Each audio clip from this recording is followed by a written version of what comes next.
What is going on, everybody? Welcome back to another episode of Your Request. This is the segment on my channel where I watch the movies that you request for me to check out. And I was really looking forward to this today because a couple videos back I watched Alfred Hitchcock's Rebecca, and I absolutely loved that movie. And today I'm going to be talking about another Alfred Hitchcock movie.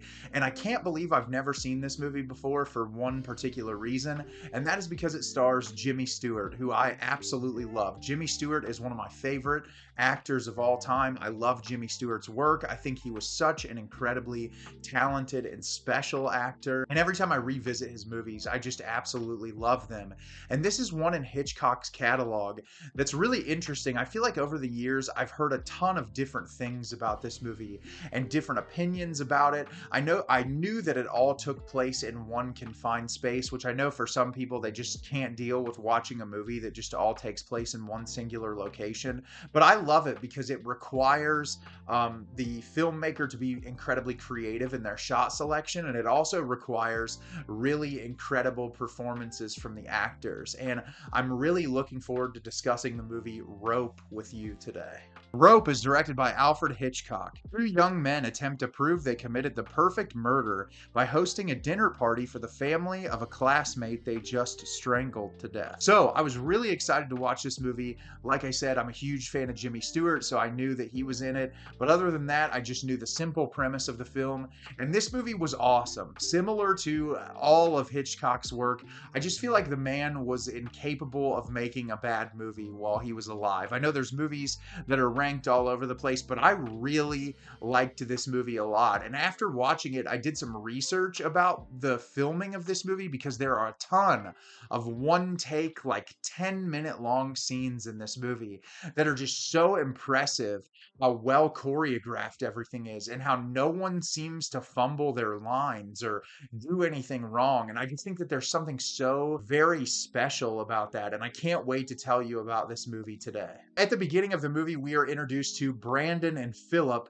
who are two college classmates that we see murder one of their classmates at the beginning of the movie and put the dead body of the classmate into this big chest in their living room. And they start having a conversation together, and we learn from Brandon, who seems to be kind of the mastermind behind this whole thing, that the reason they committed this crime is because they both feel intellectually superior to everyone else that they meet. And they feel that because of their intellectual superiority, that they should be able to kill people who they deem to be moronic or less intelligent than them. It's very similar to like the Hannibal Lecter mentality of like people who are rude or lesser than, he's fine eating because they're just plagues to society. And so they have that conversation at the beginning, and Brandon essentially informs us as the audience through this dialogue with his friend that they're going to host a dinner party with people that are closely involved with the victim's soon-to-be fiance,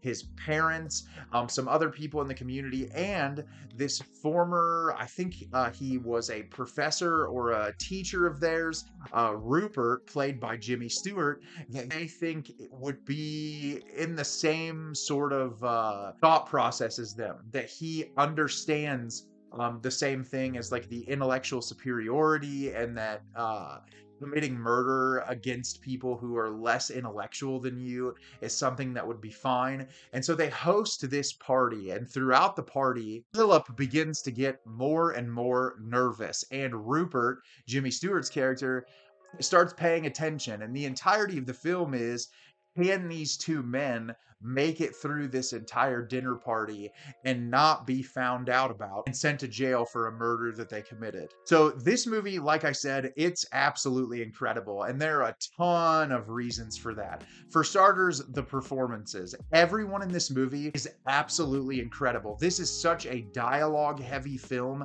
and everyone has to give a phenomenal performance. John Dahl, who plays Brandon, I love his character because he has that cocky ego of like, yes, I'm intellectually superior. I've committed this murder.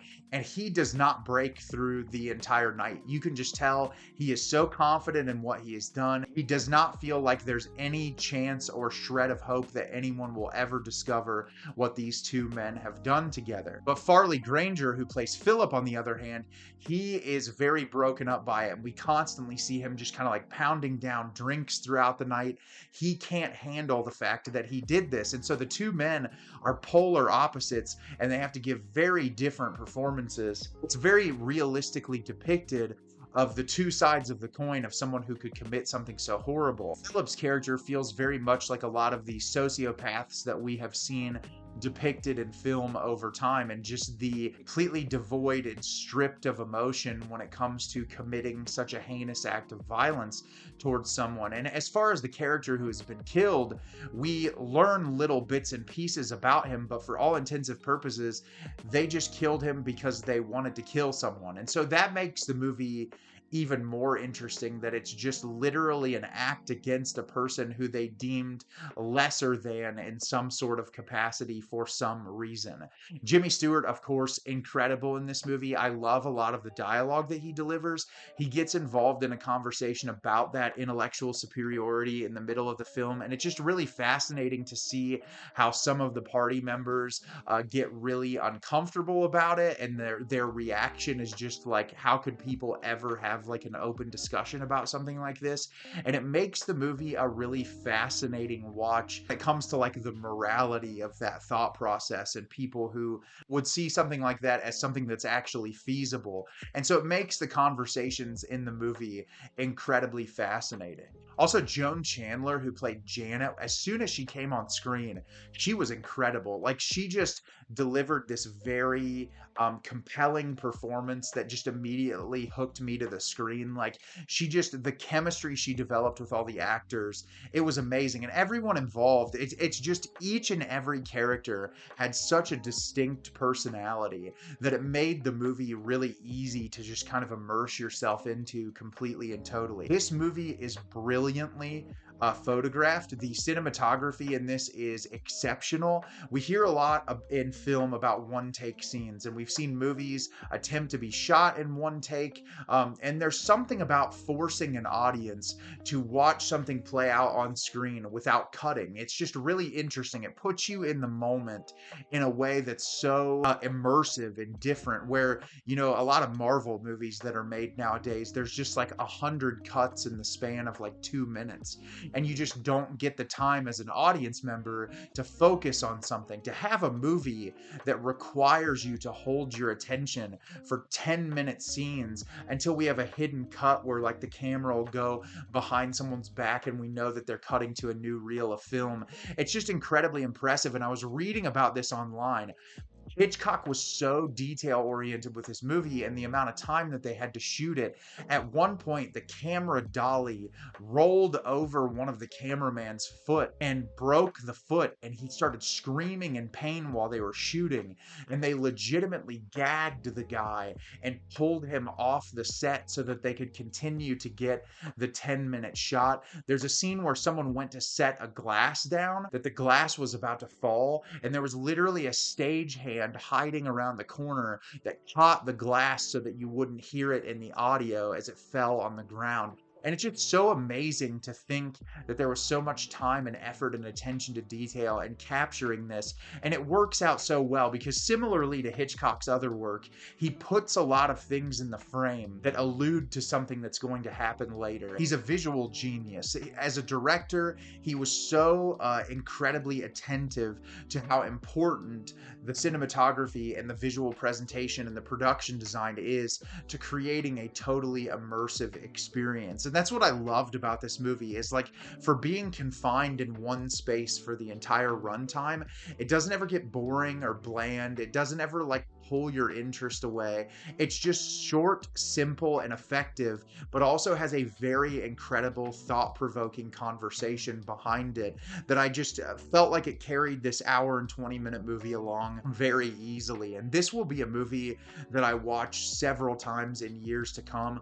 I just really enjoyed it a lot. I thought that it was so well executed and well handled. And I think if you haven't seen Rope in Hitchcock's filmography, you 100% need to check it out. So have you seen Rope? Did you love it? Did you hate it? Leave me a comment down below and let me know what you thought. I thought this movie was absolutely incredible. I loved it, and I already can't wait to watch it again. As always, if you can like the video and subscribe to the channel, helps me out a lot and lets me know the type of content you're looking for. I'm always putting out new material and look forward to getting more out for you in the near future. And as always, everyone, thank you so much for watching and have a great rest of your day.